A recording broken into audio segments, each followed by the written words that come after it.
All right, so there we are. Sorry, there's like a 12-second delay, so it just kind of does that. But anyway, hello everyone. We're playing Titanic Honor and Glory today. This is the demo 401 version 2.0, so it's the latest version. Let me go to my YouTube comments so that way I can talk to you guys and you can help me out. So, believe it or not, you guys will be very instrumental in this live stream.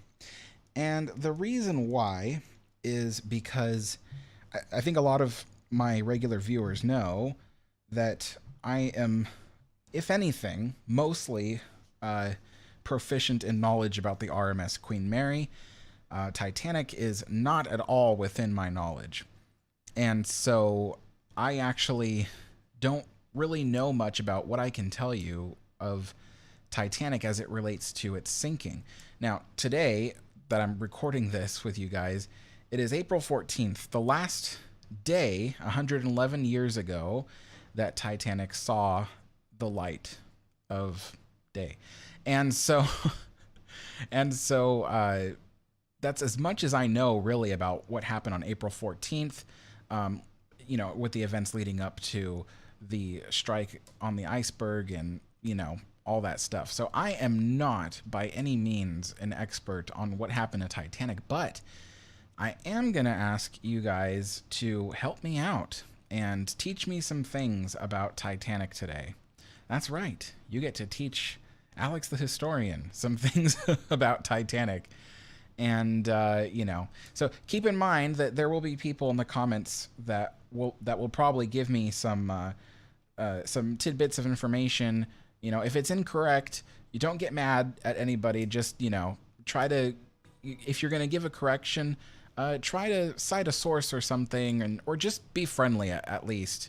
You know, there's no need to get all up in arms over incorrect information. I know for one thing, when I first started off with my love for the RMS Queen Mary, one of the biggest problems I had was there's a lot of information online, a lot of information, but you know, you really don't know what information is accurate unless you really take a lot of time and a lot of effort, you know, trying to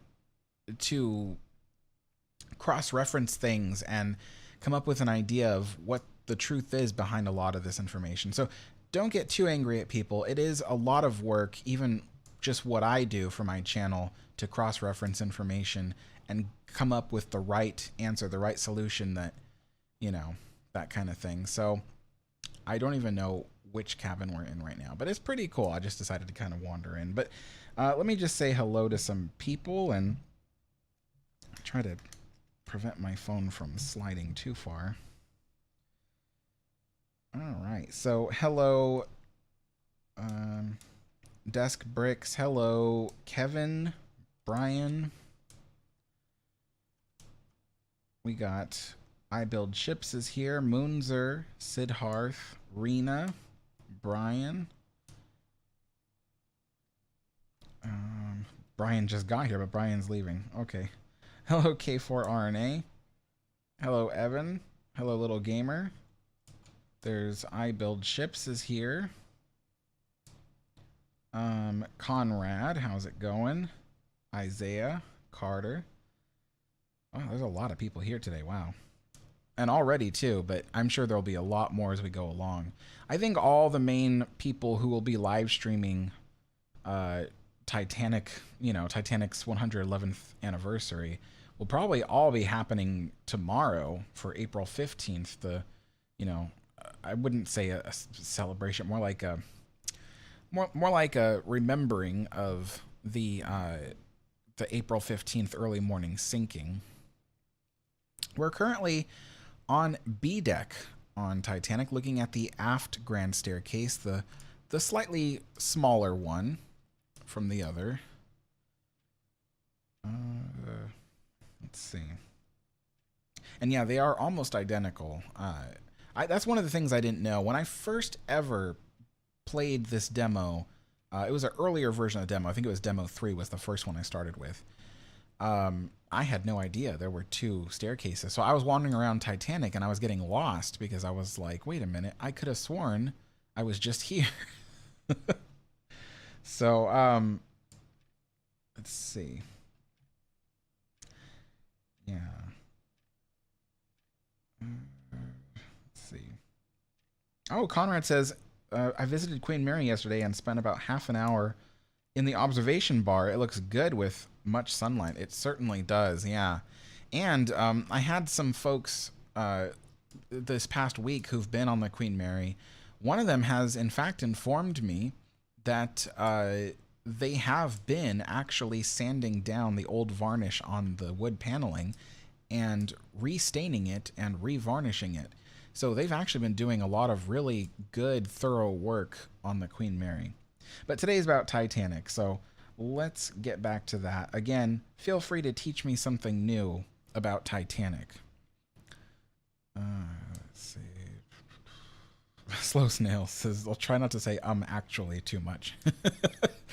You know, that is a common ailment that befalls us ocean liner fans, is the habit of saying actually.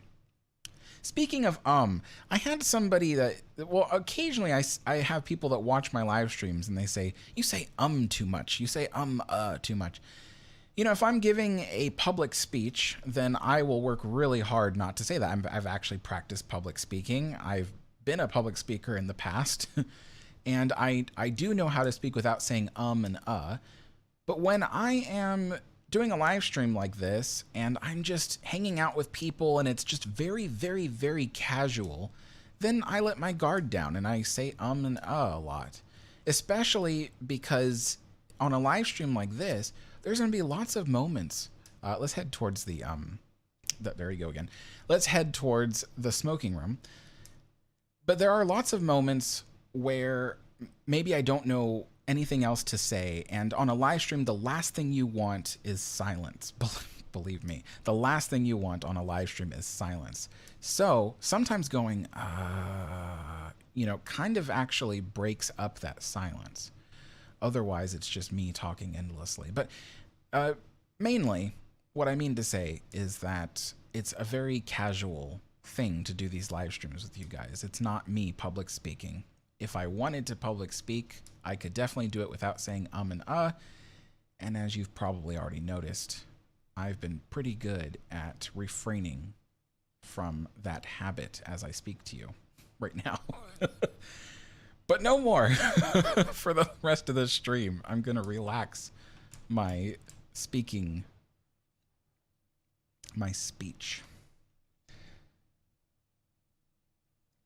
Okay, so who do we have? MJ says, I share my birthday date with the sinking of Titanic. Oh, geez, April 15th. You know, there's supposedly something kind of weird about April 15th. Somebody starting up a car. Jeez, that's loud. There's supposedly something really weird about April 15th, which is that a lot of stuff in history happens on April 15th. So we are in the veranda. I forget, see, on Titanic, they just called it, I think it was just called veranda on Titanic. On Queen Mary, it's the veranda grill. But then they have one on the opposite side of the ship that is called the palm court, and that was used kind of as a nursery for the kids and stuff, because they didn't have a dedicated nursery necessarily. Let's go check out the galley that's back here. I know a lot of folks who don't have this version of the game don't get to see the galley on the galleys on the ship too much.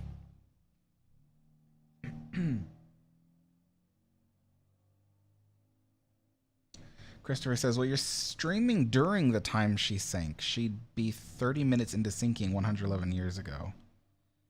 Well, technically where I am, it's only 4:12 p.m. So for me, I don't know. But then again, would it be that time right now on the Atlantic? I don't think so, is it? Would it be that? No, it's got to be 6 hours ahead. Oh, I guess so, maybe.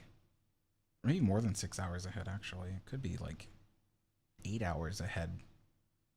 So then that would make sense. See how little I know? Yeah, okay, that would make sense. Yeah, 30 minutes into the syncing. So, geez, I had no idea. Isn't... Then doesn't that mean that Titanic Honor and Glory is doing a live stream right now then? Because I thought they were going to live stream the exact syncing. I am so confused, you guys. I am so confused. I was trying to avoid streaming at the exact same time as Titanic Honor and Glory because I don't want to take away any of their audience, and I don't want my audience to go away while they're streaming. So I don't know. Boy, my mouth is dry. I should have got myself a glass of water. Here's another one of those phones. I didn't recall seeing this before, but it's probably a way for the galleys and pantries to communicate with each other.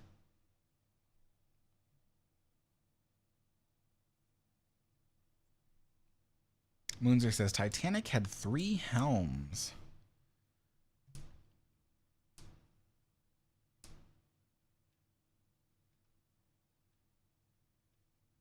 Really? Wasn't there a fourth one in the Was there a fourth one in the steering room of Titanic?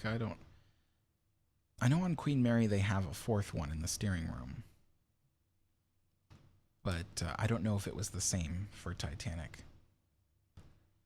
Let's go to Mr. Andrews' cabin.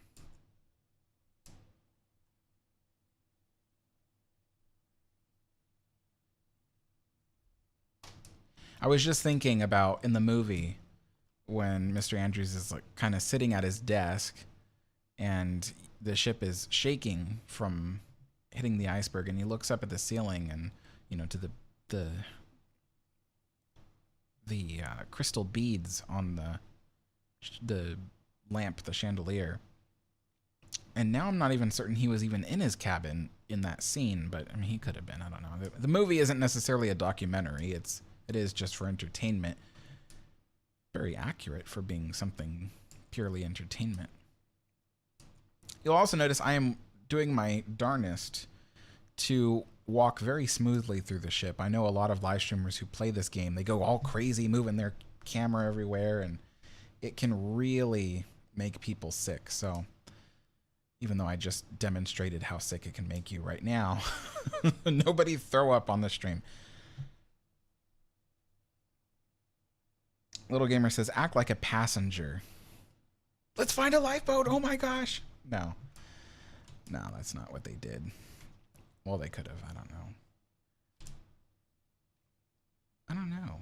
What would I do if I was acting as a passenger? I am the passenger. I ride and I ride. That song might be a bit too old for a lot of you.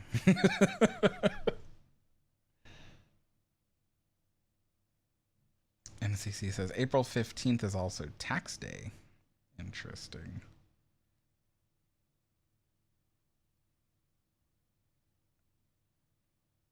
Moonzer says, oh, no, Moonzer's talking to somebody else.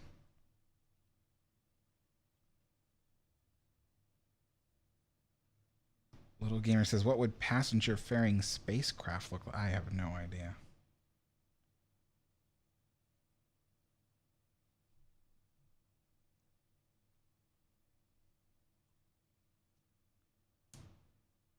So we are currently in Titanic's main lounge.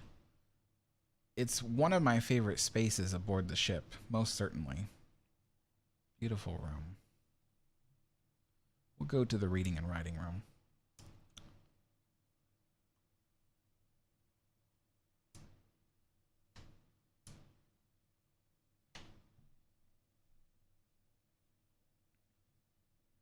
Chris says they start streaming in 3 hours. See, that makes me wonder, are they streaming at the right time to match Titanic sync? Because they usually do. They usually stream at the right time to match the time that Titanic sank. So I'm pretty sure that where I'm at, my I don't know, because maybe they're doing, I don't know. Can't calculate time frames. I can barely I can barely calculate anything. Reading and writing room.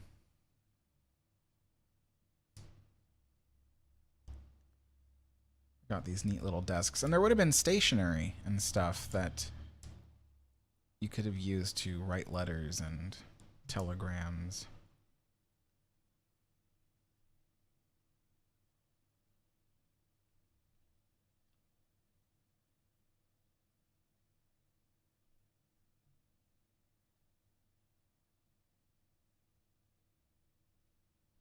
Carter says, do you have vehicle simulator? No. Even if I did, I only play games on my channel that adhere to the subject matter of my channel. So, you know, like I have other games and stuff. Like I even have like a VR game set and all that sort of thing, but I don't play that stuff on my channel. My channel's not a gaming channel. It's a channel about history and specifically steam power. So here is the forward. Oh, what was that? Oh, it's just a weird, the wall is like doing a weird thing over there, but I saw something move and I was like, there's times where I play this game and I could swear the ship is haunted in the game.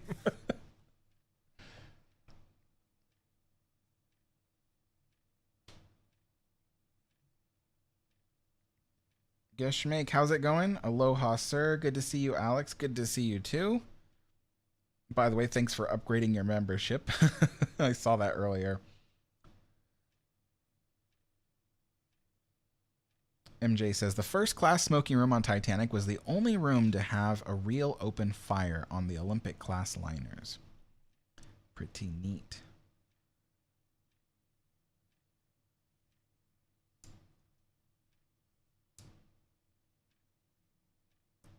Where should I go, you guys? This is your time to shine. I'll just kind of wander around until I get people suggesting things.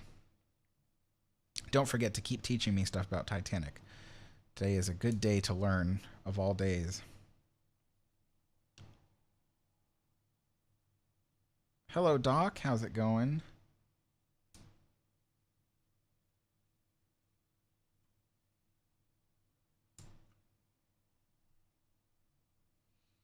Christopher says they're streaming the time she went under, not when she hit the berg. Really? Because usually because they do this every year, and usually when they do it, you see the ship collide with the iceberg.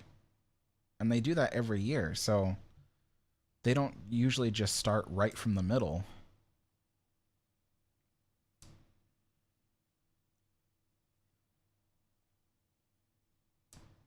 RH says, hi Alex, have they implemented the bridge into this demo? Indeed they have. Let's go to the bridge.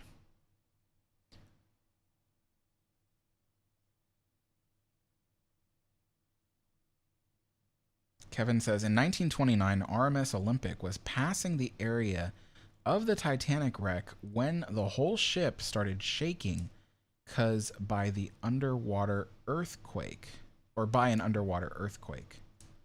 Oh, wow. That's pretty crazy. But wait, why would a ship shake from an underwater earthquake? That doesn't make sense to me, because there are lots of underwater earthquakes that happen, but they don't shake ships because water doesn't shake the same way land does. This is the elevator gear room, or motor room, for the lifts, I should say. It is a British liner, so I should be saying lifts. Let's go to the officers' quarters area to get to the bridge.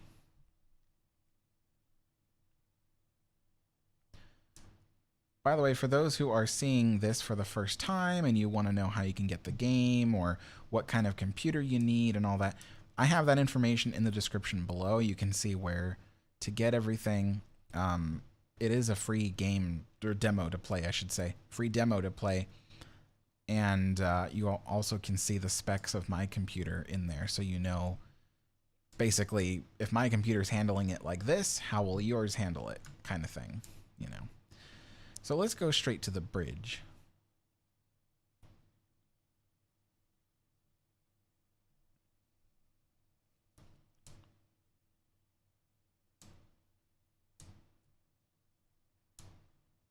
I'm kind of getting used to, we're in the wheelhouse of the bridge, by the way.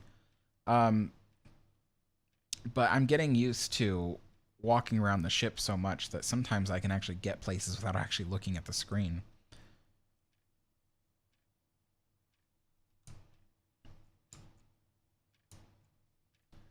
So these are the 2 helms from on the bridge part of the ship, at least. And then the 3rd helm is on the docking bridge at the aft end of the ship. Here are the telephones and communication equipment.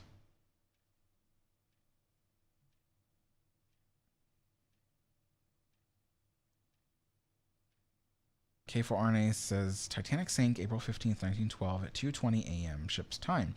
If you are in Oregon, which is on the Pacific Standard Time, the difference is 3 hours earlier, so the sinking would have occurred 11:20 p.m. Oh, I see. Okay, that makes sense. Carter Asher says, is there a Titanic Honor and Glory game in Xbox? No, right now they do not have this game available, or demo even, available in game consoles. And the reason why is because, from what they explained, programming for game consoles is a whole different skill set than programming for PCs. It's not the same thing at all. I mean, granted, it is slightly closer to program for, let's say, an Xbox, because it's Microsoft.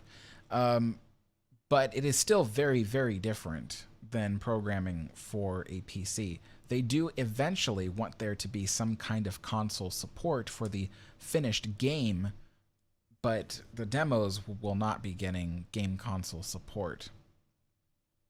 At least not for the time being, unless they change their mind. But yeah, from what they've explained, it's a whole different animal of programming for consoles.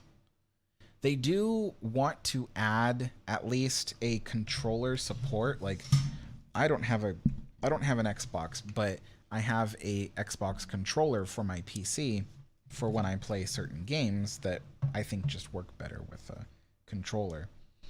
And so they will be adding controller support for their PC version of the demo, or not the demo, but I should say Project 401, which is the completed demo of the demo. Yeah, there are 2 projects happening simultaneously. Project 401 will be the finished version of this demo. And then there is Titanic Honor and Glory, which is a much more detailed, more realistic, and more interactive game that is slated for completion in the long run.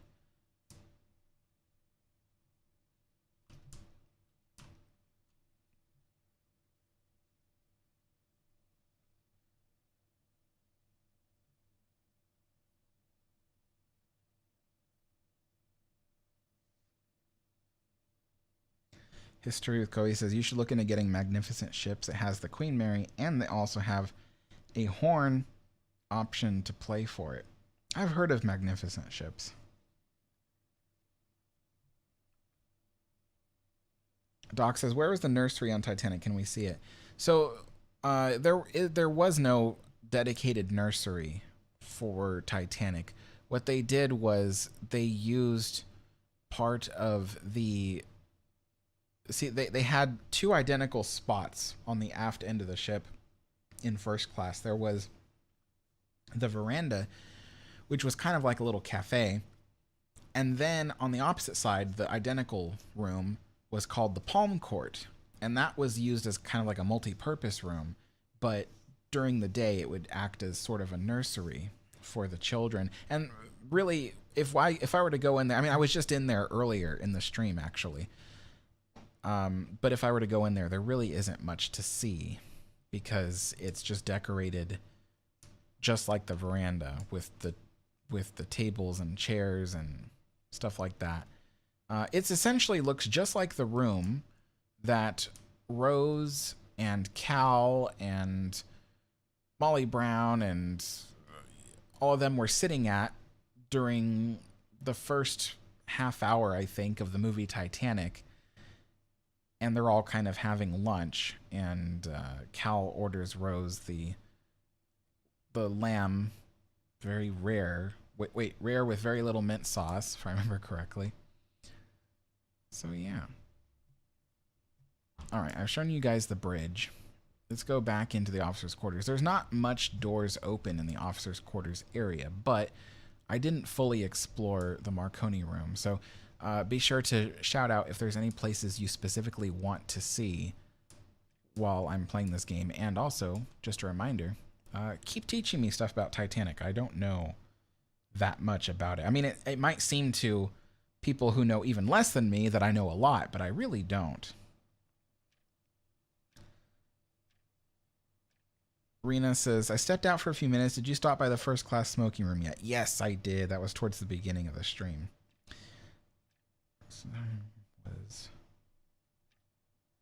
Witz says, hi, Alex. Wouldn't it be nicer if the first class dining room was 2 decks high instead of 1?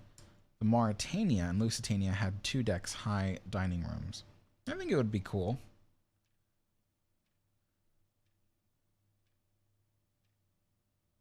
Moonzer says, Alex, the Titanic had a hair salon in the aft staircase. Indeed, yes. I've actually shown that many times on several of these live streams where I explore 401. Maybe I'll stop by there later so I can show everybody again.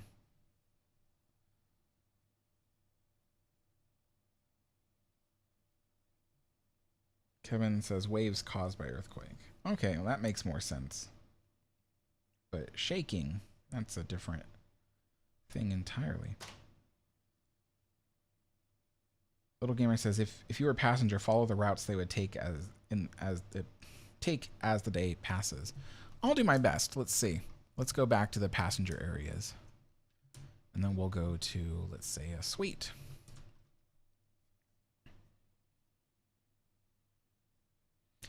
I hope this works. So we're going to pretend that I'm a passenger on the ship, and I might go to several different locations to spend my day. But I'm not going to lounge about because otherwise it might be a pretty boring live stream. So let's first start off in a cabin or a stateroom. Stateroom cabin. There is some lag here. What is going on? Okay, it's evening out. Okay.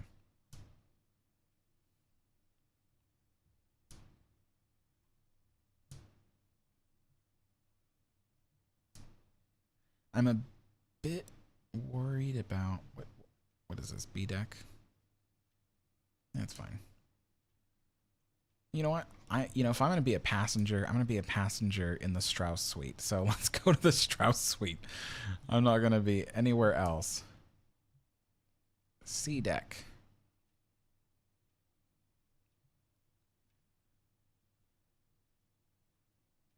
Strauss suite.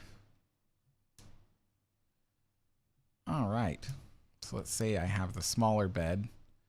I wake up, it's the morning, splash some cold water on my face, maybe use the loo, go back to my room and prepare for my day. Where's the mirror? There we go. Prepare for my day. Put on the non-existent makeup because women didn't usually wear makeup at this time, but they fixed their hair. I'm going to try to answer some questions as we go along.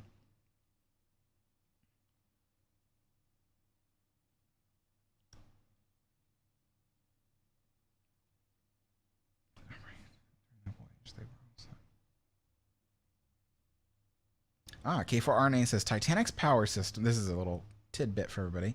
Titanic's power system was designed to operate continuously during the voyage.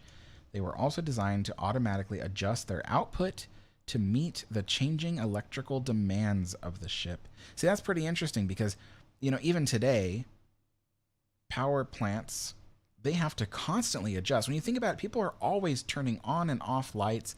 They're always starting up a dishwasher, or a washing machine is turning down.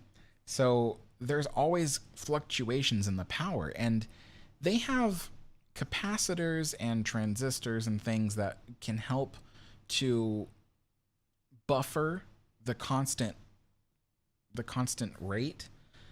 But ultimately, throughout the day, they will have to slow down or speed up the production of electricity. So it's interesting that Titanic, I mean, obviously they would have had to do it as well, but it's interesting to think, how would they have done it, you know? Probably very similarly, but even still with, you know, early 1900s technology. So we've gotten dressed, probably go into the parlor room, maybe talk with whoever's traveling with me, and prepare to go to breakfast. So then from there, we would go to the had to think about it, to the dining saloon for breakfast. Now we'll see if the dining saloon gets kind of weird, because last time I was in the dining saloon, it got really laggy. So first we would have had to check in. I'm guessing this, okay, because I know that there was this, both sides of the dining saloon had these really big reception areas, and you only have a reception area outside of a dining saloon if you need to wait for your table. So likely a bunch of people would have been waiting out here, and then a steward would have probably come to check on us. Do they have the steward buttons here? I don't think so, because you didn't need to call for them here. They would have just come to you. But anyway, they would have said, excuse me, Mr. Historian, we have your table ready. And so then, you know, that wasn't a British accent, by the way. I was just kind of doing a lazy, just talking. Not a British accent at all. So if I really wanted to, then you would know. So let's just say they bring us over here. I don't know. I'm not getting any lag, so I'm actually kind of happy about that right now. They say, all right, well, you are dining with just you and your passengers, so you will be right here. And then I can't get close enough to see the menus for you guys, but, you know, sitting down and enjoying our breakfast, probably bangers and mash or something. I don't know. I don't think they ate bangers and mash for first class. Probably a traditional English breakfast, though, which kind of is bangers and mash, but it would have been fancier, that's for sure. And then from there, what would we have done? Probably, again, I'm probably going to guess, but I think the majority of folks probably would have gone to get some air after breakfast. And breakfast would have lasted a long time, probably would have been 3 courses. It would have just been just a good time to relax and catch up, have your coffee. Especially coffee was almost a course in itself. Coffee was the last thing you had for breakfast, not the first thing. I know a lot of people, when they eat breakfast today, the first thing they have is their coffee. But back then, see, this is the inner chef, my experience as a chef, and knowing the history of restaurants and stuff, but they would have had their coffee at the end. Now, if you really, really wanted to have your coffee at the beginning, they would have obliged you because you are paying for it. It's your thing, you know, but generally speaking, everybody had their coffee at the end. So anyway, it's after breakfast. We've already had our coffee, and it's time to take some air on the boat deck. So we go all the way up the grand staircase, all the way to A deck. I keep forgetting. Again, like, I'm more of a Queen Mary expert, if anything. And so on Queen Mary, they have the Sun deck, but on Titanic, I believe, no, this is Promenade. Well, they could have used the Promenade. Let's just say it was kind of a little bit drizzly outside, which is very likely for the North Atlantic. So we'll just use the Promenade, because I can actually go all the way around the Promenade in this game. So we're just waiting to load into the Promenade. Yeah, we'll go to the a la carte restaurant a little bit later as part of our little demonstration here. So we probably would have walked very slowly, but we're going to sprint. Just kind of taking the air on the promenade, you know, walking off all that food and coffee and probably even tea.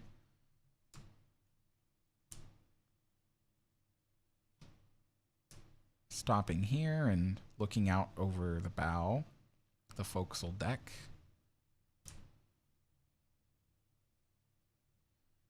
Taking a moment to puke our breakfast up, because you know the ship is rolling. It's you know it's windy outside. It's rainy and drizzly, and lots of chop on the seas. So yeah, you would have been puking your food out. And then we're gonna go continue walking down the promenade. And while we're doing that, I will think of the next thing that we will probably do.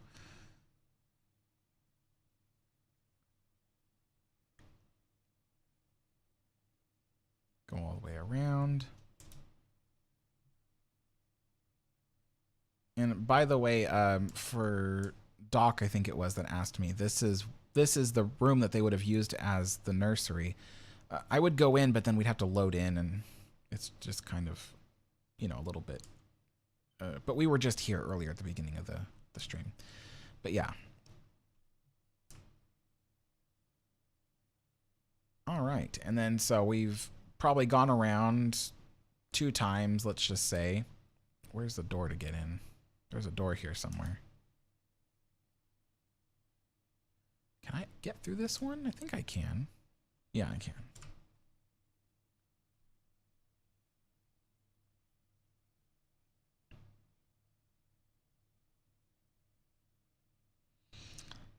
That's Marco says, the curious fact is that there are no emergency kerosene lamps in any of the rooms. You know, I don't know why on Titanic, but on Queen Mary they didn't have that either. On Queen Mary they did have emergency kerosene lamps, but it was kept in a lamp room towards the bow of the ship. And if they needed emergency lamps, someone would have gone to fetch them. But I imagine it's to control the outbreak of fire on a ship. You know, if the power goes out, the last thing you'd want is everybody lighting up their kerosene lamps and, you know, dropping them or something. Maybe the ship is rolling and you get oil everywhere and then you spark a fire. So the kerosene lamps would have been lit anyway by the stewards and all that. And so might as well let them have full control of it.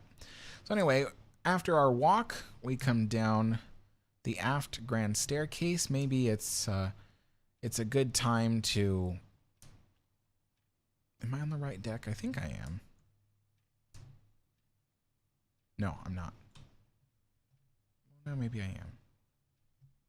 Which way is the... Ah, there we go. You know what? I don't think everybody would have been allowed to go this... Oh, wait, no. I am right. Okay, sorry about that. I was getting a bit lost for a second. So, you know, after taking our walk, it's getting closer to noon. And maybe I might want to write a telegram about the awesome voyage that we are having and the food I just puked up into the Atlantic for the fishies. So we're going to be going to the reading and writing room. So spend some time in here. I personally would probably sit over here in the corner. That's kind of just who I am. I sit in the corner all the time. And I'd probably just be looking out onto the promenade deck a little bit. There might be, you know, people sitting there maybe, but Yeah, I'd be here writing a telegram. Then I'd be like, okay, my telegram is written. Now I have to go take it to get it sent. So we go from here. I'm trying to remember. Yeah. Okay, we go here through this door.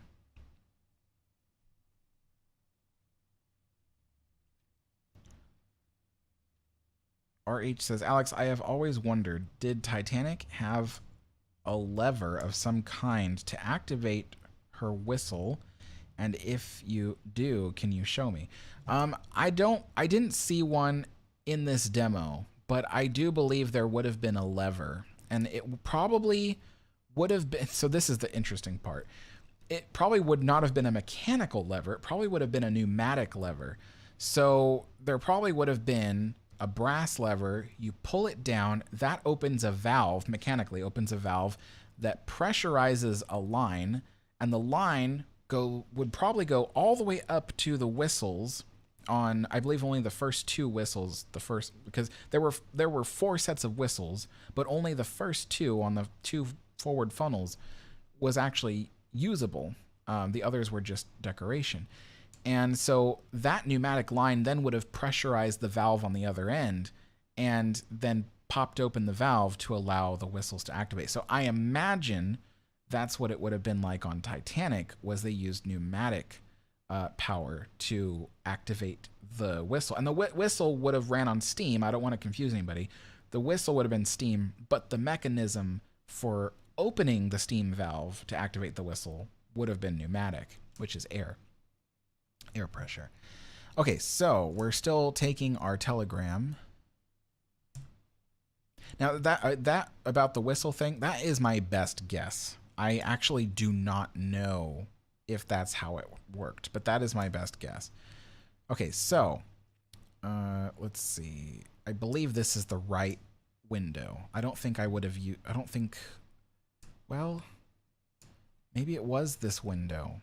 I forget. No, that one is for, okay, that one is for like when you're storing valuables. So you would have been going to this window, to the purser, and then you tell them, I want to send the telegram this way, that way, and to the next, whatever. So maybe, I don't know, maybe you do just drop your letter in, because you would have it addressed and everything. There was no need to stand here, but let's just say you just wanted to make sure. You're like, I don't know, it's going to Wisconsin, you know. I just realized I randomly came up with Wisconsin, but I just remembered that Jack Dawson is from Jack Sparrow's from Wisconsin. No, Jack Dawson is from Wisconsin. So I just remembered that, but I swear I randomly came up with a state in my head. So yeah, and then just in case you're curious, because I mean, not passengers probably wouldn't have been allowed back here, but let's see. That letter would have then been taken through this pneumatic tube up to the Marconi wireless room. And because I'm a passenger, I can't just go and follow it to the Marconi room. So we're going to do what a passenger would have done, which is forget about it. So let's see. It would probably be around noon by now. There's a possibility. Yes. Okay. What deck are we on? We're on C deck. This is the correct deck. So I'm going to go. So it's probably noon right now or something like that, I think. Yeah. And what we're going to do is we're going to have some high tea. So there's a difference between high tea and afternoon tea. A lot of people don't, unless you're British, a lot of people don't know that. High tea was a much lighter dining experience. Basically, it was just tea and biscuits and things like that. But there probably would have been high tea at the Cafe Parisien. So I think I have to go a deck up. I thought it was on C deck for some reason. But nevertheless, we were already on C deck. So, okay, so, and again, if I'm wrong, feel free to correct me. But there probably would have been a high tea service in the Cafe Parisien. and you could have it. And basically it's just tea, biscuits, maybe scones, nothing too heavy, because afternoon tea is where you have the heavier meal. But and I could be wrong, but I believe afternoon tea was really more for the lower classes because it was their dinner essentially. But high tea was for upper classes. It was a light meal and tea that you had between breakfast and lunch. Very, very light, nothing too heavy. And then after high tea, let's say, yes. After high tea, we probably would have been invited to, I don't know, read a book or to listen to the ship's band play in the main lounge. So we would have gone with the girls all the way over to the first class main lounge.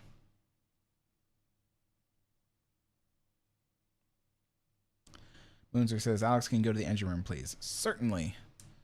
We'll gather the girls together. We'll go down to the engine room later. All right, so we probably would have gone to the main lounge. Maybe there was music, live music playing at the moment, or maybe we were invited here to read a book or something, or talk about a book that we've read or something. I don't know. Or if you're one of the guys, you're probably playing a few cards here. Although you wouldn't have been gambling here, that's for certain. But you probably might have played a game of cards or something. The women too, they played games of cards with each other and stuff like that. So would have been something like that. Probably would have lasted, an hour or two or something like that. And then maybe you got a bit bored, so you thought you might, go for a quick walk or something. So we're getting into the very early afternoon. And let's see, push through here. Actually, yeah, early afternoon. Yeah, so probably would have to... Well, you have a choice. You can go take a walk and then afterwards go take a nap. Or if you know that you're going to be joining someone for lunch, then what you need to do is you need to dress for lunch.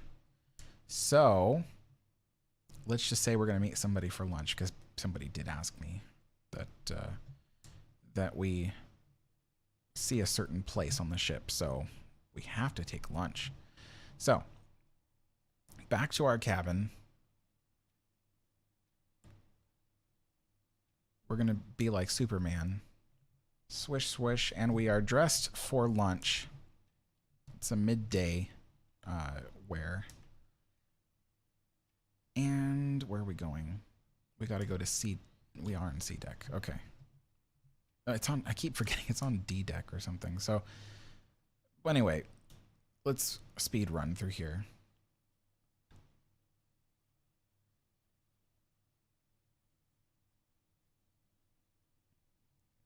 Are you guys enjoying this? Like me, just kind of. It's on B deck. Oh, that's right. Okay.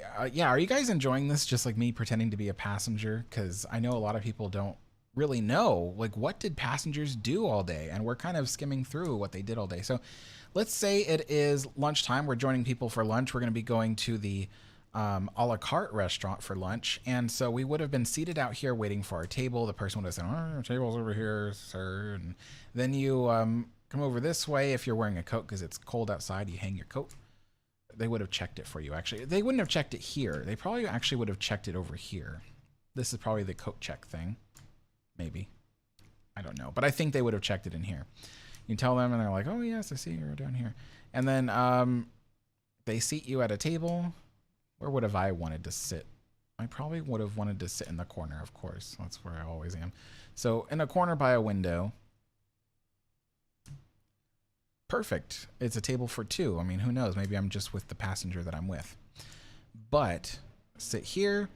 And we order from the restaurant. Now, a la carte, what's really interesting is, remember how I was saying that breakfast was multiple courses, and you'll probably see that later dinner is even more courses, like 8-10 courses for dinner. And the reason why there were so many courses wasn't necessarily because people just liked eating a lot of food. In fact, there was probably very little portions per course. But the reason why people had multiple courses is because eating dinner, if you're in first class, was an event. But also, you'll notice there isn't much to do on the ship. So eating is really the one thing you can do. And if you can stretch that out to take extra time and just socialize, then that's kind of how you know, your day went. So, okay. So we have a quick lunch, and then it is off to take a quick nap, and then maybe we will get some exercise in. Maybe we'll get some exercise in before we prepare for dinner in the evening, which will require getting dressed again. So, okay, back down to C deck. And then we will have to go. Something is crawling on me. Get away. All right. God, I don't know what that was, but I really hope it wasn't a spider. Otherwise, the corset is coming off. All right, so back to... I'm trying to keep up with your guys' comments at the same time. I'm so behind on the comments. Okay, back to the room. Okay, so maybe a quick lay down or something. Nothing too long. There is a day to be had, and you don't want to be laying about. Maybe use the restroom or something like that. You know, use the loo. And then you dress for exercise. So it probably would have been... Gosh, I don't even know. It would have still been something conservative to wear, but less showy, if that makes any sense. So let's see if I remember where the gymnasium is. I think I have to use B deck to get down the length of the ship, because it's towards the... No, it's towards the middle of the ship. Aha. Yeah, I was right below it. There we go. So, to the gymnasium. Oh, that's not the gymnasium. That's the promenade. Where is it? It's okay, maybe it is aft. Back through the doors. I don't know that they would have gone this way, actually. Like, you don't... The last thing you'd want is to be dressed for exercising and then running through the main lounge. If you knew where you were going, you probably would have been on the deck below. Okay. And then you, let's say you came up this staircase one level. Where? What? Where is it? I am really lost. It's on the boat deck, isn't it? So it was another deck above. Jeez. Here I am, dressed to exercise, running through the ship.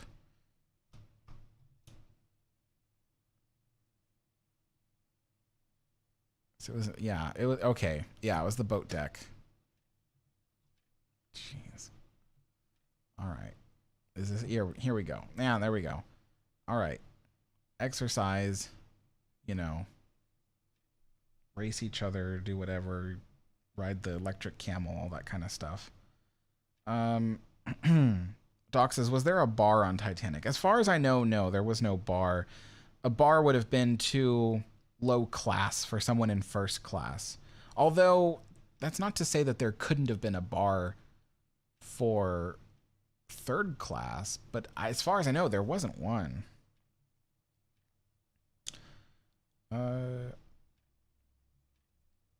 K4RNA says the reciprocating engines produced a combined output of around 30,000 horsepower, while the steam turbine produced an additional 16,000. Yeah, you know, before this live stream started, somebody was telling me that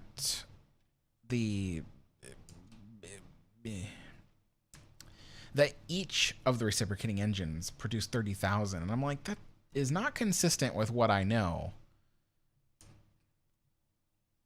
Okay, so, you know, maybe we're tired. Maybe we want to take the lifts down. But that being said, these lifts don't operate in the demo, so we would have to walk ourselves. So all the way back down to our suite on C deck to prepare and get ready for dinner, because dinner would have happened pretty well. It would have started pretty early, but again, it was an event, so it was multiple courses, would have lasted for hours, and I think starting at 5 p.m., which actually does give us time for afternoon tea, but which would have been served in the main lounge, which we just came from. So let's just say that we stopped off in the main lounge for afternoon tea or something, right? And then back into the room, and then get changed. Maybe we would have ordered a bath. I don't think people took baths in the middle of the day. I think if they did take a bath, and that's a big if, not everybody did, but if they took a bath, it would have been after dinner, I think, if I'm remembering correctly. Okay. So, dinner time. We've gotten dressed. We've probably had a quick bath or a shower. They would have started the shower for us if we had asked. And dinner was a big event, so you came down here. Maybe, well, I mean, it would have been the same table each time, so I guess I have to go back, join everybody, hello, la-di-da. And then they would have said, all right, back to your table. So let's lead you to the table, go through the main restaurant, back to the table we were sitting at for breakfast, same seat. It would have been the same assigned seat. And we would have had 8, maybe 10 courses. And one of those courses probably would have been something like fruit, you know. Not every course was necessarily solid food either. So sometimes a course could be like a bisque, or even clam juice, or, and by clam juice I mean like hot clam juice, not like a cold beverage. Gosh, what's another thing that they had as a bouillon? Bouillon is basically a broth. That would have been one of the courses for sure.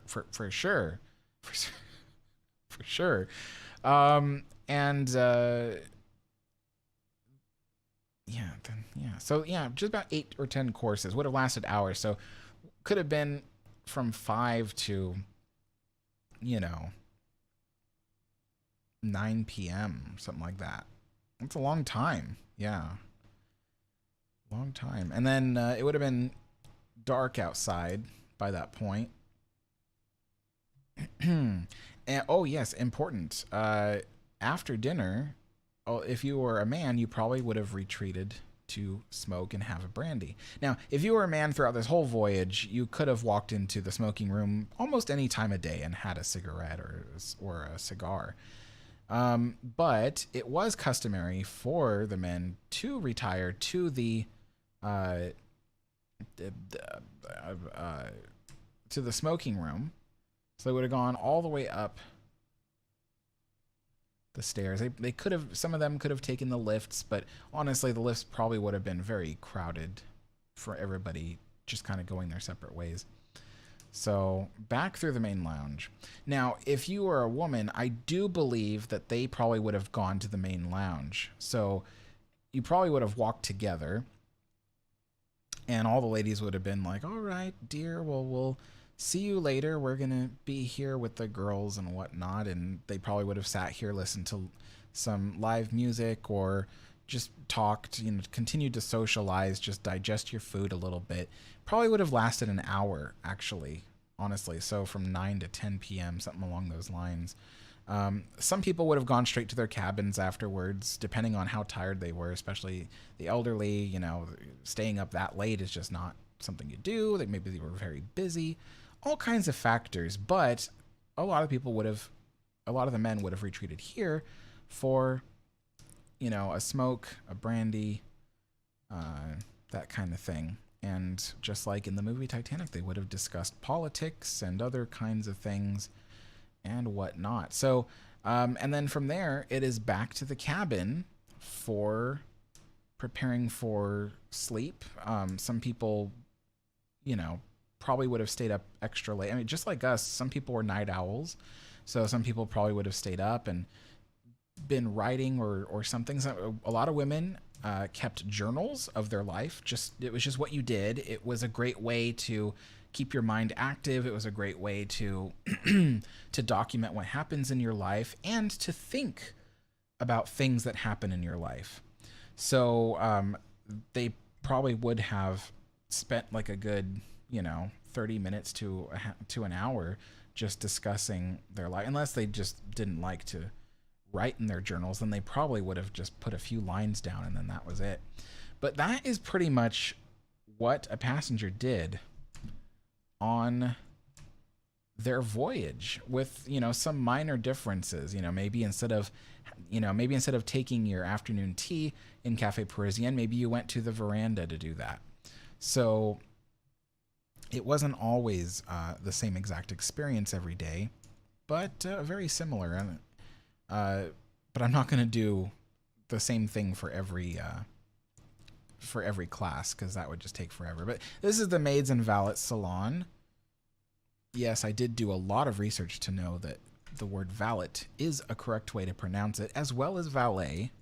Just depends on if you're British or if you're French or if you're American, because they each say it differently. But yes, so that was the hairdressing salon that we just came from. And then this is the Maids and Valets Salon, or saloon. And then back here is a special edition for the Marconi people. And who else? The Marconi, because the Marconi people were not White Star people. They were Marconi people. And then there was some other folks. It added up to a full 8. I know that. There was 2 Marconi people. And then who was the other 6 people? They were not White Star. That's why they got their own dining room.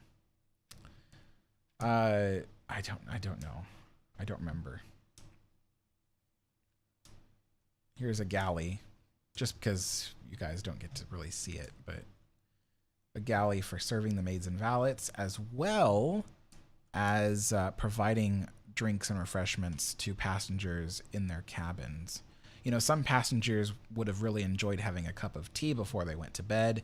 So it's actually kind of good that I remembered to mention that, because they probably would have asked the steward to prepare the cup of tea. Maybe if they preferred taking baths before bed, they would have asked the steward to draw them a bath, that kind of thing. So if you were in first class like this, you did not do very much for yourself if you did not want to.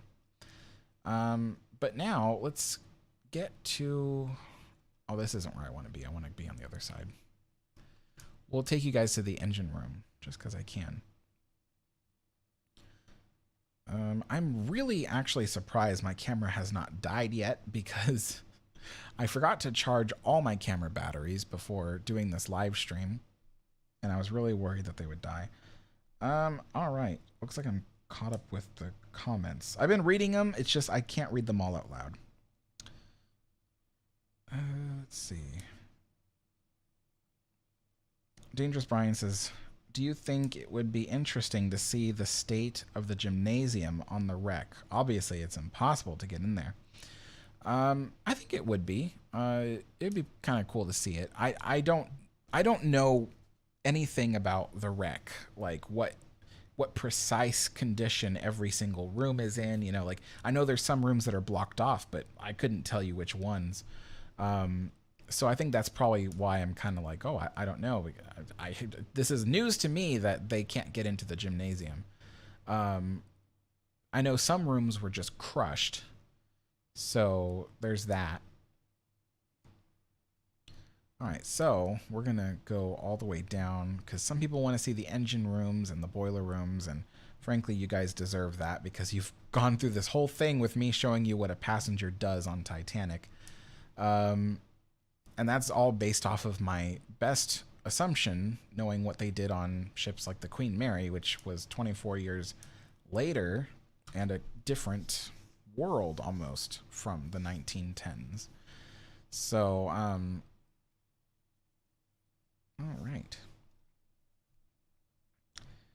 And yeah, don't forget, folks, you're teaching me about Titanic today, so keep the information rolling, and I will try to read it out for people.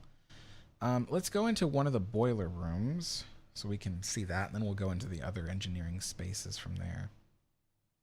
Well, you know what, actually, it's actually easier if we start with the engine room, because the boiler rooms go up into the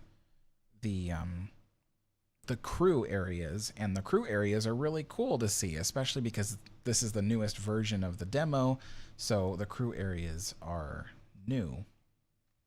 But I will try slow now. I was talking about me zooming on the menu. I should have done that. I should have zoomed in on the menu.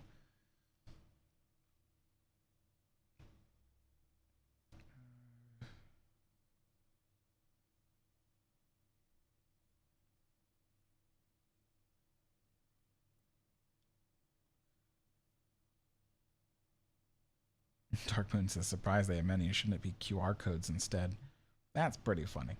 All right, so we're starting with the aft engine room. This is the turbine room. And it goes down quite a ways. Directly below us is the forward end of the turbine. 16,000 shaft horsepower.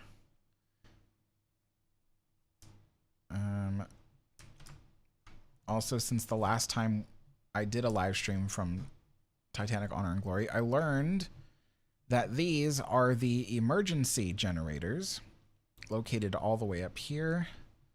I think this is equivalent to, let's see, if that was E deck, then this is the equivalent of D deck.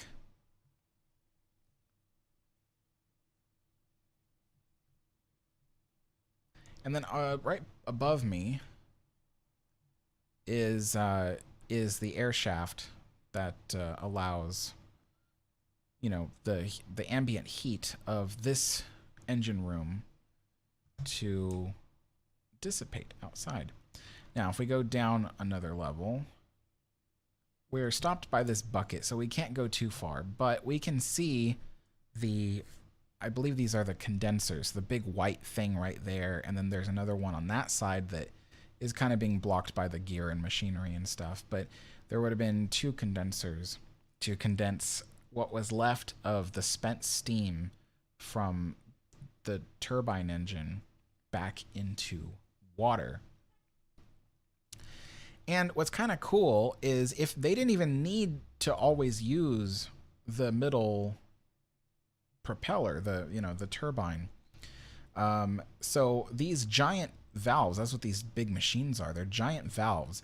They can actually direct the steam away from the turbine engine and just go straight to the condensers to condense the water to be used back into the boiler rooms of the ship and stuff. So, yeah, there seems to be a lot of little pumps and things down there. I can't make out everything. See, that's a steam-powered pump. Everybody's starting cars outside my apartment at the same time.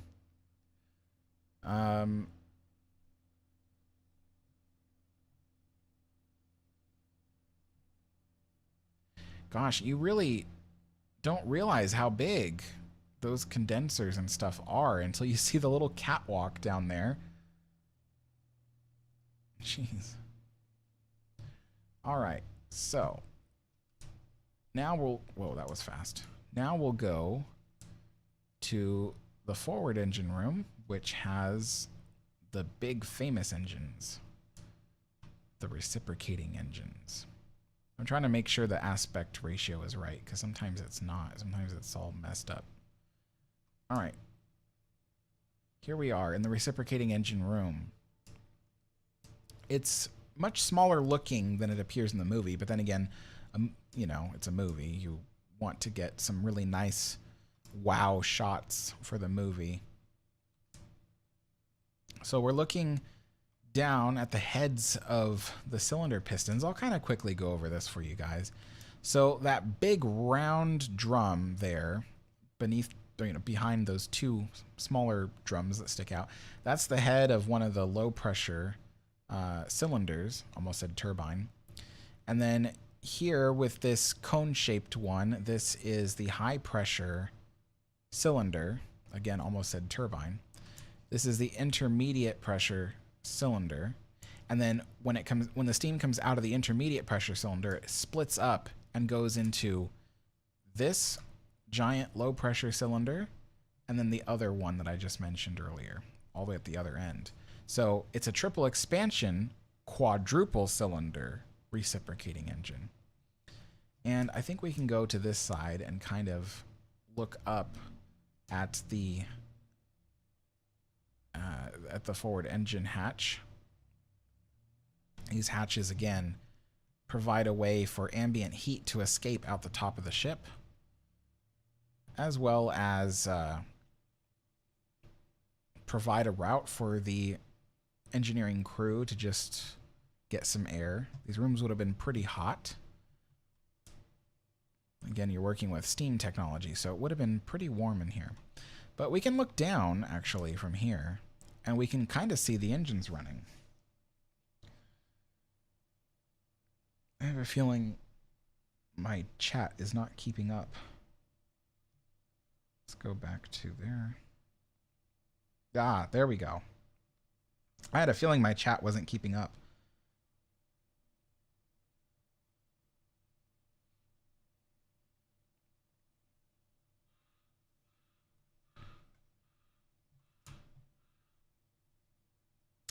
I'm pretty sure there is a giant raven outside that's cawing.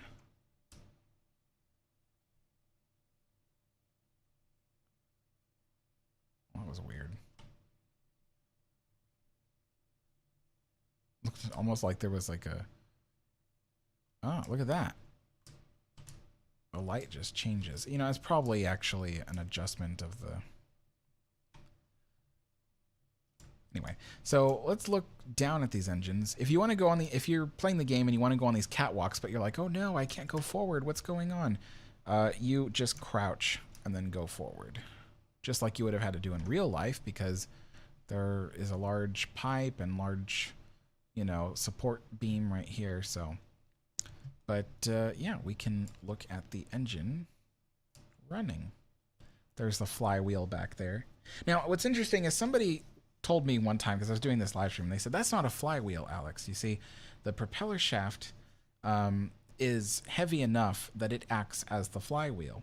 But the thing is that I have a contradiction to that, which is that you still needed a flywheel, because you see, even though there was this big heavy propeller shaft and a giant propeller at the end, the propeller is not spinning in air, it's spinning in water, and the water provides a lot of resistance, particularly because it's a propeller. So it's designed to force all of the weight of the ship onto the water and propel the ship forward. So you're pretty much asking a third of Titanic, you know, to be forced onto that propeller, which can slow it down if there was no power behind it. So it would actually, it would cause strain on the engine to try to keep it turning without a lot of momentum behind it. And yes, the propeller shaft does provide some momentum, but also keep in mind the propeller shaft has multiple areas on it where there are bearings that are holding onto it. Now the bearings are greased, so they don't provide too much friction, but there is friction nevertheless because the propeller shaft is heavy, it's resting on those big bearings, and the bearings themselves, even though they are lubricated, are still quite... they are applying friction to the ship. So that giant gear there, which is used to align the engine into the right position for starting, doubles as a flywheel because of its heavy mass.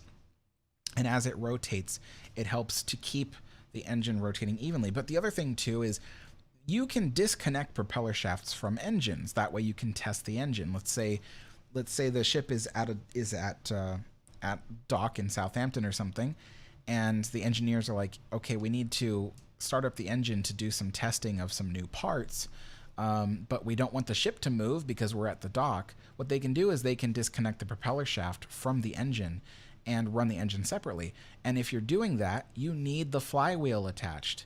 so that way the engine will run efficiently and you won't get skewed results. You won't suddenly see the engine shuddering and go, oh no, it's the new parts. Instead, you're going, it's because the flywheel isn't attached. So even though that wheel was used to align the engine to the right position for starting, it was used for its mass as a flywheel. So just a little information for you guys. Can you believe how big these engines were? I'm so glad they built this in Titanic Honor and Glory, because the engines are just unbelievable. Let's answer some questions here. Dark Moon says, where do the floor grates on Scotland Road go? That is a good question. I do not know. Doc says, was the Titanic racially segregated? I do not believe it was. Because, I mean, I can't speak for every company, but British companies, at least during this time in history, did not really do racial segregation. True, there was some, you know, well, I'd say some, but true, racism did exist. And there probably would have been, in cities like London, there probably would have been places where the owners of the shops might have discouraged colored people from using their services or buying their products. But I don't believe there were any laws against being in the same businesses or places as white people, at least not in Britain. And because this is a British ship, that same thing would have extended. And but I'm not that big of an expert on Titanic. What I can say is just 24 years later on the Queen Mary, there was no segregation whatsoever. It didn't matter, you know, where you came from or what you looked like. If you paid for your services on the ship, you got your services just like everybody else did. And that was said so by former Queen Mary crew, who literally said, yeah, you know, it didn't matter to me what you looked like. You paid for this experience. You're getting the full experience that Cunard offers. You know, so but White Star Line in 1912, I don't know for certain, but I highly doubt there was any kind of segregation on the ship, only because it's a ship and there's not much space for that, and as well as in Britain at the time, I do not believe there were any laws that allowed for segregation. But that being said, there were individuals who made colored people feel uncomfortable being in their businesses. So it's hard to say, but officially, I don't think there was. I see. Shane says the gymnasium is open to the elements, but the roof collapsed many years ago, and the boat deck it is on is now collapsed onto A deck.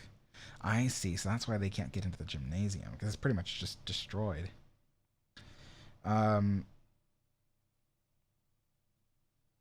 Wisteria says, Doc, there was no need as it was segregated by class already. That's true. But I do believe that even then, just because, let's say, just because you were black didn't necessarily mean that you were in third class. I'm pretty sure that at the time, I don't know about Titanic, but at the time, on ships like Mauretania, Lusitania, you know, Carpathia, there were people of color who also used first class. You know, they might not have been Americans. They probably were British or from other places. You know, there were even heads of state and all of that probably would have been in first class. So, I don't think necessarily that played into it. But, you know, I didn't even consider, Doc, that maybe your question might not have even been about race. It could have just been about class. And in that case, if your question is about class, then most certainly there was segregation because of the classes. So I guess that actually changes my response entirely. I had just assumed you were talking about racial segregation. But yeah, if you were in first class versus third class would not have been able to go to certain places on the ship. But ironically, if you were in first class, you could go anywhere you wanted technically, but you probably would have been shunned for walking into a third class space. So I just love looking at these engines. It's so cool. It's, you know, so glad they built this. I've always wanted to see something like this.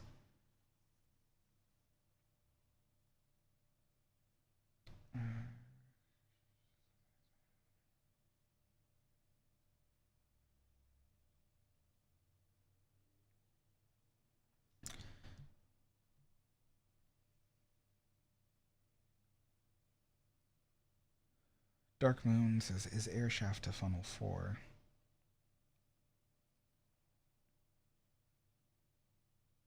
I don't think, let's see, funnel 4, it did serve as an air shaft for a room, but I don't know that it was the turbine room. It could have been for the turbine room, actually. It could, yeah, it could have been for yeah. I don't know for certain though. I will have to say that because they're, you know, if I'm wrong, then people will be like, aha. But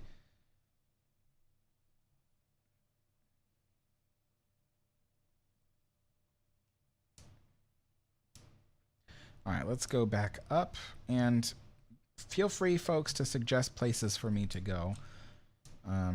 I will be ending the live stream pretty soon though. Maybe we'll just go to one more place or something because we are approaching the 1.5 hour mark, and I think 1.5 hours is long enough for a live stream. I don't always intend to do 3-hour streams, but it just happens. So we'll just kind of wander around over here until someone suggests something.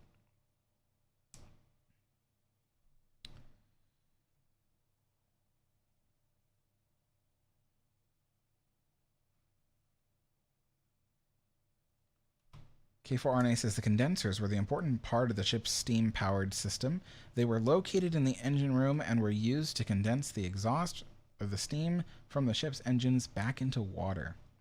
Doc says, oh, it's about,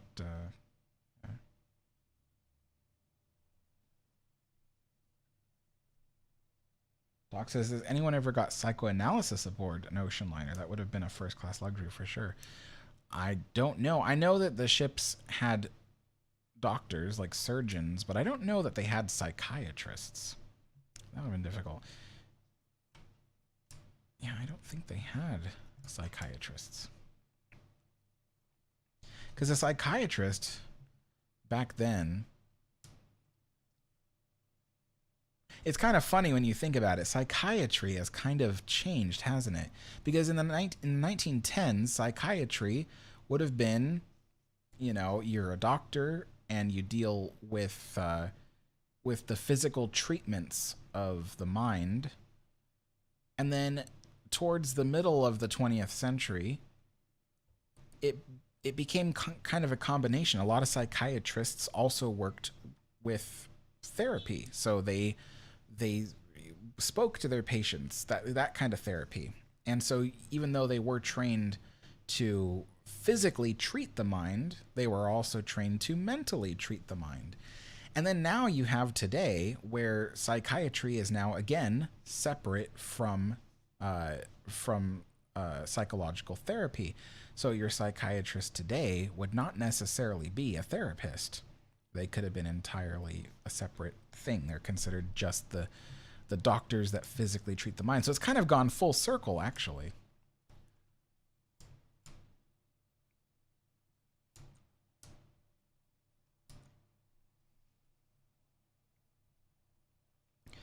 Dark Moon says reciprocating and the reciprocating engines are one of the few massive solid objects from the stern that is still in one place and not flattened.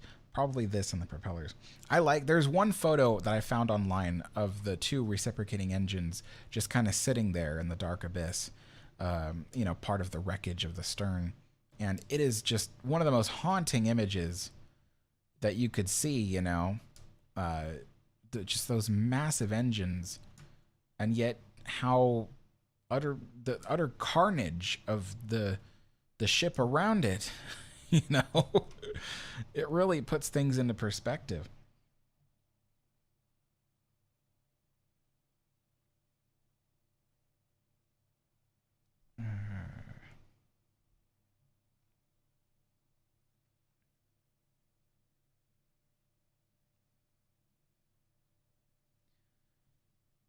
Boy, I don't know.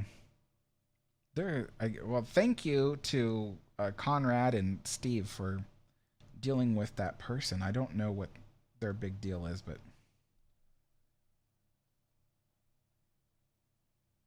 let's see. K4RNA says the flywheels were designed to maintain the engine's rotational speed as the pistons moved up and down. This helped to ensure that the engines operated smoothly and efficiently.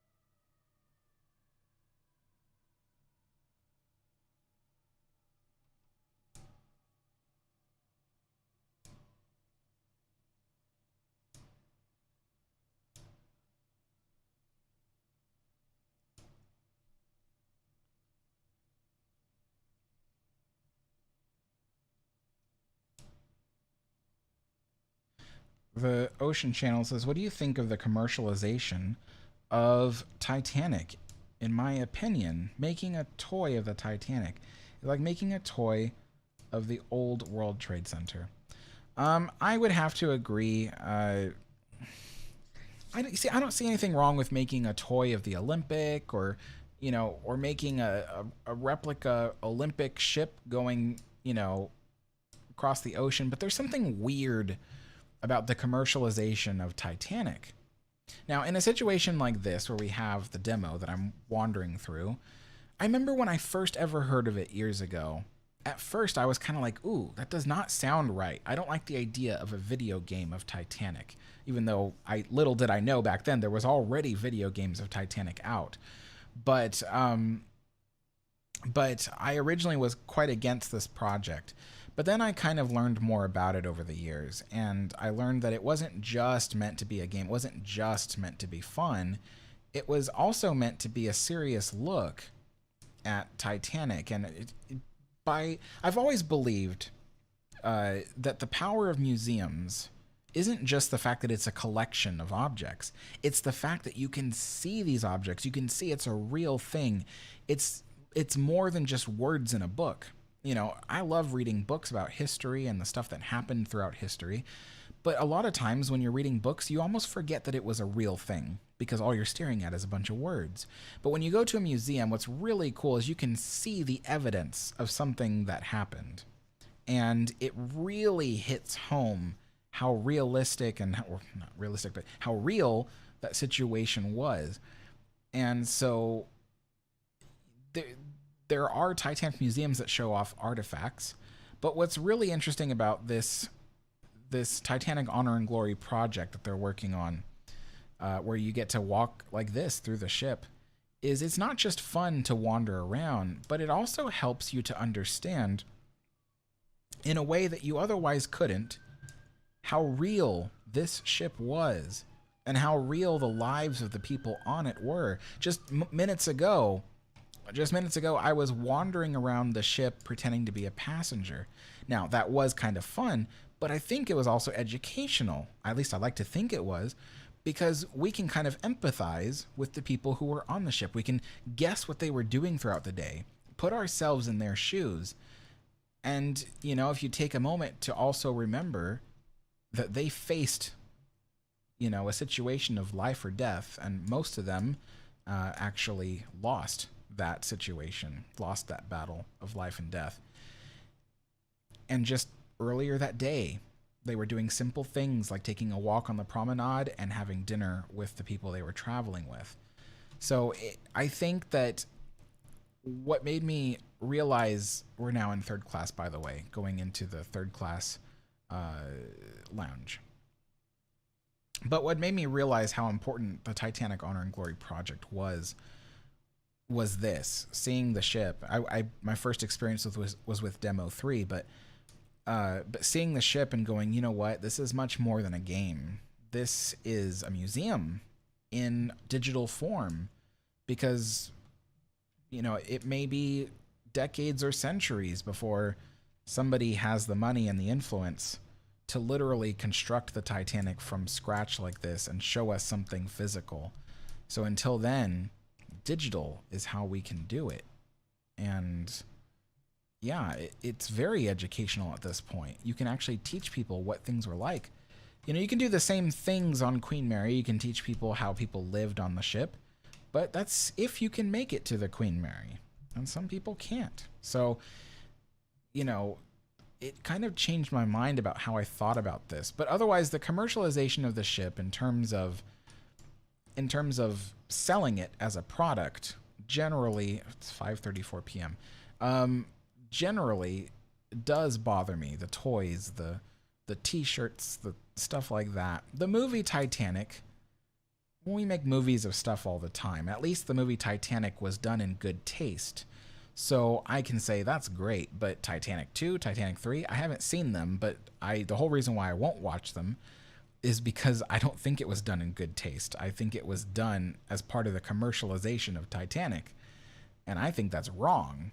So, yeah, that's part of the reason why I won't watch Titanic 2 or Titanic 3 or Titanic 666, or I think that is Titanic 3.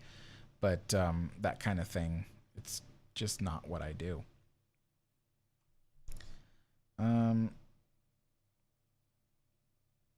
Historic Travel says, been busy. Wow. Good to see you, Historic Travels. Oh my gosh, thank you for the donation, Historic Travels. What's happening? It's so quiet. Echo, echo. That must have been when I was reading comments. But yeah, we are just exploring the Titanic. Earlier, I was pretending to be a passenger and just kind of going throughout the ship, exploring places that a passenger would have explored if they were on board the ship, and just kind of pretending to spend the day as a passenger. Jay says, hey, Alex, why did RMS Titanic have numbers on the bow and stern? As far as I know, those numbers on the bow and stern, if I'm thinking of the ones you're thinking of, were to help measure the draft of the ship. So somebody at a dock or something could see the draft of the ship as she was sitting and be able to read it out to whoever needed to know. You know, if they were trying to figure out, all right, we need to physically, I don't know, for some reason, physically see how high the ship is sitting in the water right now and then ballast it accordingly.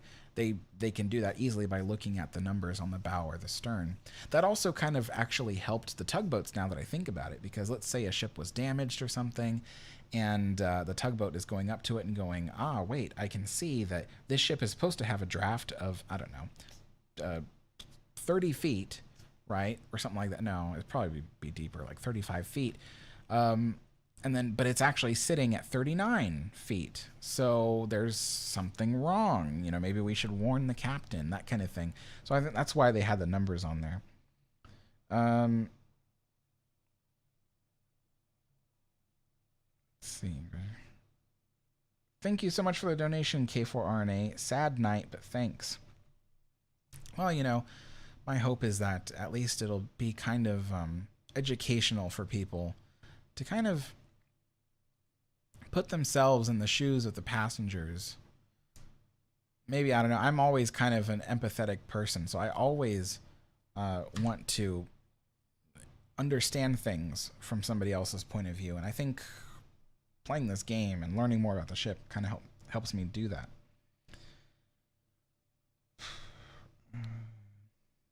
We are in second class right now.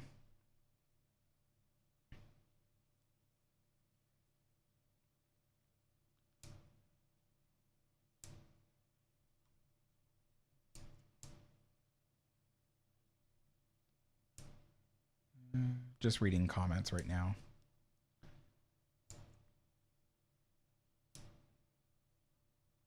We are in the second class library, which was technically really more of a multi-purpose room. You'll notice there's the bookshelf there for the library books. And then here is, you know, a chess game going on. So there's, you know, people playing cards, people playing chess. Someone's reading a book over there. And then over here, we have the writing desks. So instead of them having their own reading and writing room, they shared this room. So it was really, even though it was called the second class library, it was really used more like a multi-purpose room. And on Queen Mary, there was something similar, except their library was slightly smaller than this for second class on Queen Mary. We are now in the apt section.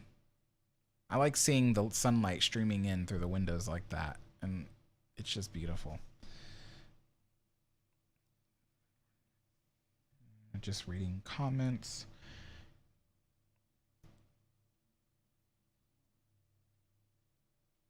All right. Well, I think I've caught up with everybody's comments so far, and we have reached past the 1 hour and 30-minute mark of the game. I think, well, I did kind of, if I go down to the boiler rooms and I go through the crew areas, it would kind of take a long time, and we'll definitely go over the amount of time I wanted to spend doing this live stream. But at the same time, I did kind of tell everybody that I was going to do the boiler rooms, and I didn't. So I think I do have to keep up with that promise. So I don't like to not keep promises. So we're going to go down to the boiler room.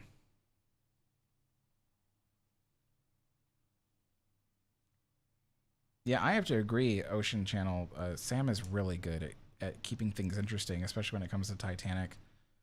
I've learned a lot of stuff through Sam's videos.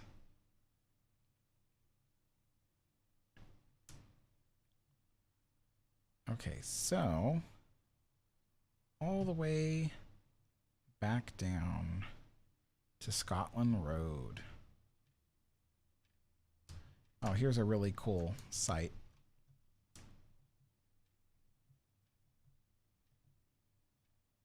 It's a neat little thing just to kind of look up and see that.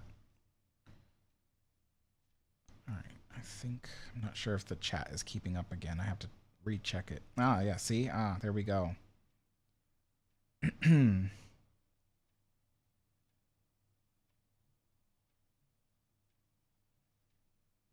Gishmank says, this might be too big of a question to answer, but what did later ocean liners learn from Titanic's sinking? Oh, that is a really big question to try to answer. But essentially, a lot of the methods of safety were upgraded. Things like how high watertight compartments must be, how watertight should they be, how many lifeboats should be on a ship, what kinds of communication devices work best on a ship that is in danger, how many ships should be, you know, out on the route at once, you know, because depending on how many will depend on how soon you can get to another ship that is in distress. Things like SOS were put into use, like kind of just pushed forward. I think it was already kind of going into use, but pushed forward into general use because SOS was much easier, or something like that. So there was a lot of different things all related to safety that were really affected by Titanic's sinking. So yeah, I hope I answered that sufficiently. All right, we are in boiler room number 6. There's a furnace in the boiler. So these boilers are double-ended Scotch boiler. Well, actually, some of them were single-ended, but I think this room is full of double-ended. Yeah. So these are double-ended marine Scotch boilers, particularly designed for burning coal. I say that because there were marine Scotch boilers designed for burning fuel oil, like on the Queen Mary. And when I tell people they were marine Scotch boilers, they go, "No, they weren't. They didn't burn coal." Like, it was the same thing. Well, the same type of boiler, just different thing. So there's that. There is a way to go up through here and... Sorry, I know the light has to adjust. There is a way to go into one of these bunkers and go up and above the boiler rooms, but I don't want to go searching for that. We're on a tight schedule since we're going over time. But yeah, you can explore boiler rooms 6 and 5 in this demo. And then you can actually see parts of the other boiler rooms from boiler room 5. So right now we are going forward on the ship towards the crew spaces. So we got to go through the fireman's passage to reach the crew spaces.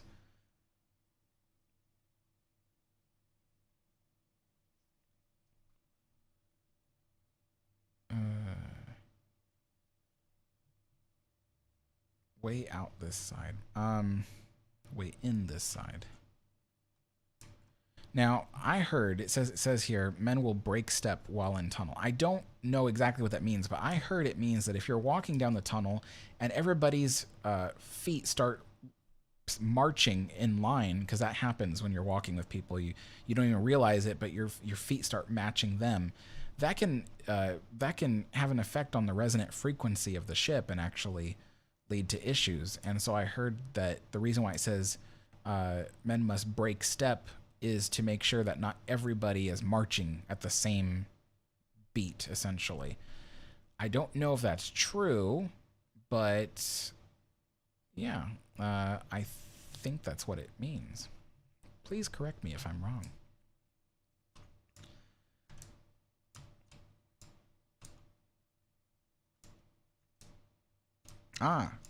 Steve from Blue Ribbon Productions says that one of the effects of the Titanic disaster was the formation of the International Ice Patrol. I have heard that. So we are in crew areas, but you can see here is one of the forward, I think it is the forward cargo hatch.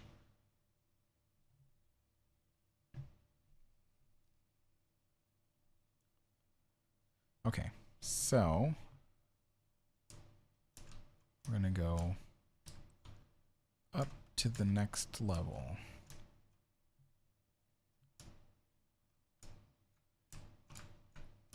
And then we can go into one of these crew areas, which you can see was built with, well, in the game, it was built with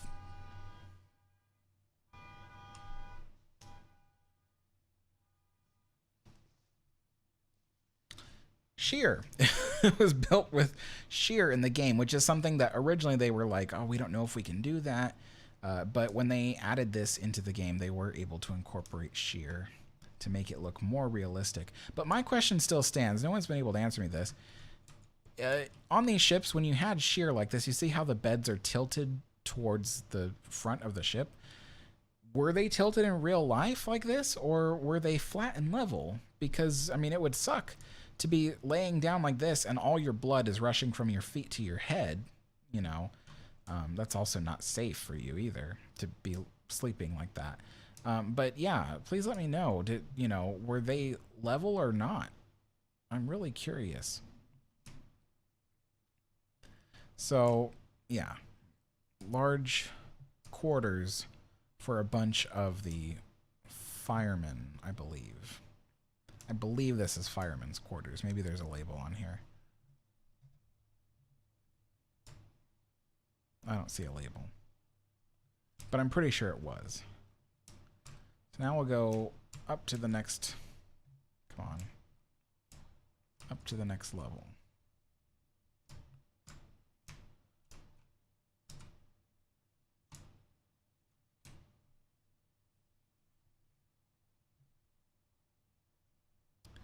And we'll go around this way.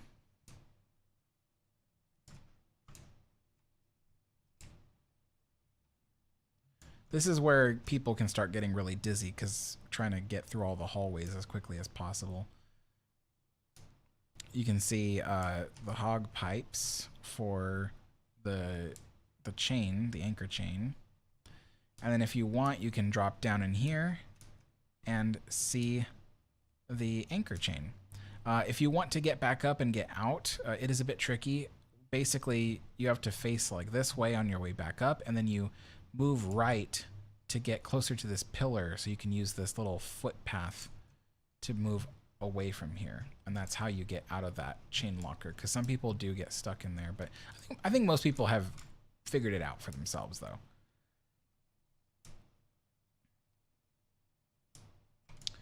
Conrad says, I agree with that on marching. Soldiers would stop marching when they came to bridges. Yes. That's another one I've heard, that soldiers had to learn to stop, or they had to be told to stop marching when they got on bridges. All right, next level for something really interesting.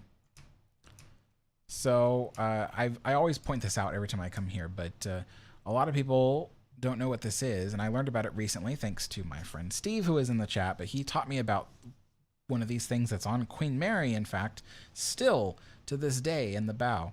But these are basically trash disposal units, and essentially all it is a big funnel that you dump your garbage into, and usually there's a lever or something on the side. This one would have had a lever, I'm pretty sure, but they just didn't include it in the game. But the lever, you pull it to release the garbage, and it just dumps straight out of the hull of the ship and into the water. Hence why it's up against the leaning, tilted part of the bow. But yeah, so you just dumped garbage straight into the ocean. And the reason why it had to have a lever was because if a large wave came up and struck the bow of the ship, the last thing you'd want is for the pressure of that water to shoot up into the pipe and up through this lid and flood this deck. So that's what that's for, and that's why it had a lever with a valve. Now we come up here. Aha, there we go. Refuse chute. That's right, Steve. It's a refuse chute, and it's not a trash toilet. A trash toilet.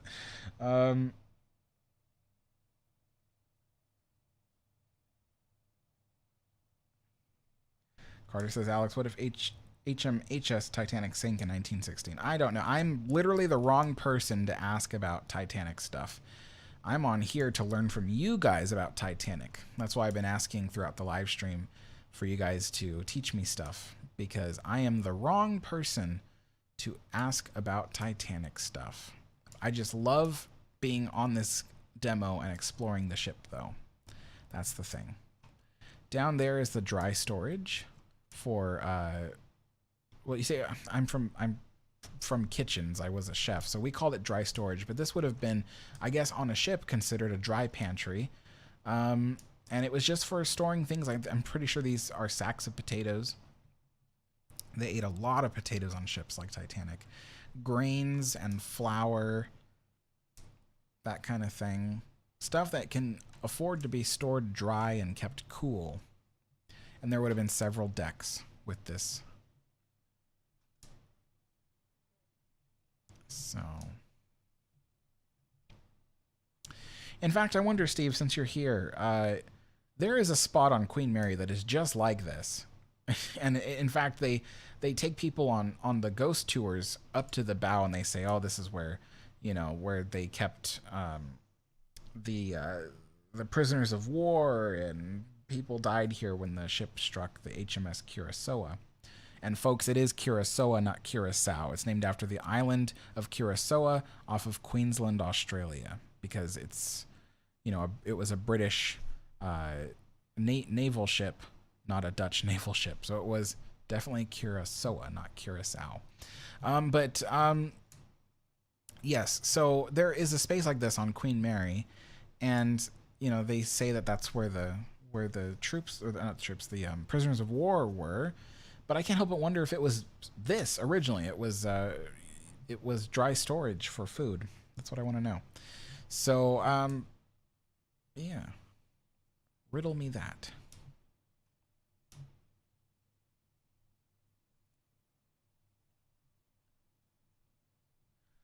All right.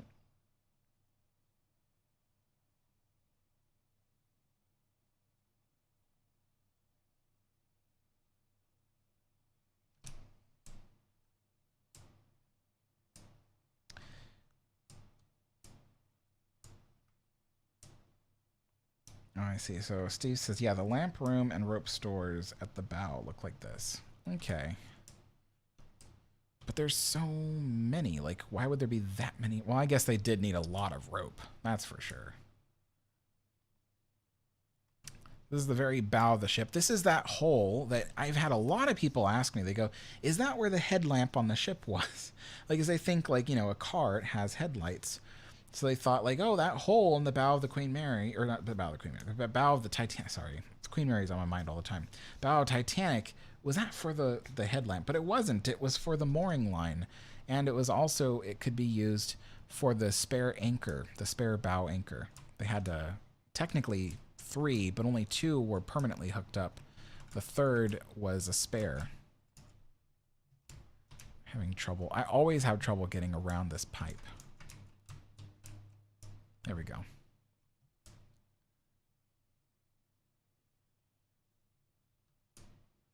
So we're looking at all the capstan machinery. These here, these larger ones, are for the anchor chain. And these here are the actual, like, capstans. And then there are more on the side here. And then there's one actual capstan on the inside for when they needed to operate more rope and equipment and stuff like that. Probably for inclement weather and such things. But also probably as a spare. So yes, an interesting thing is if you wanted to get all the way back down without literally climbing down all those spiral staircases, you can jump from here all the way down into the cargo hold below. And yes, you can explore the cargo hold. But here is a galley for the crew. Or mess hall, I'm sorry. It's a mess hall for the crew. The galley is next door. Oh, darn it, I keep getting lost. There we go. Galley for the crew.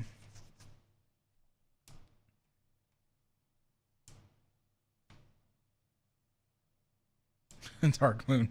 So it's actually a forward torpedo tube, right? Yes, that's exactly what it was. It was Titanic's torpedo tube. Yeah. What do they say when they fire a torpedo? Is it like, I don't, it's not blast off. What do they say? I have no idea. Sink. Here's all the equipment for cooking food. It's a type of pressurized steam oven right there in the center of the screen. And then if we look to the right, that's the range, the ovens and range, which were heated by coal, potato peeler, and soup and broth boilers. You have steam lines that come down to heat them. So they're giant electric kettles, essentially. Or not electric, but giant kettles, giant steam kettles. All right, so now we're going to end this live stream by going up to the crow's nest. Haha, I love the crow's nest. All right, so wait for it to load in.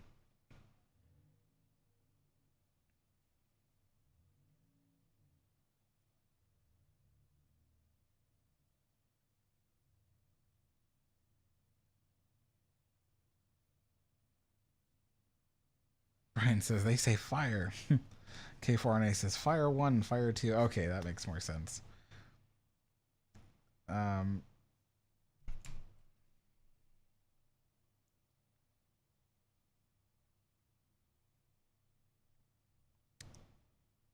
don't.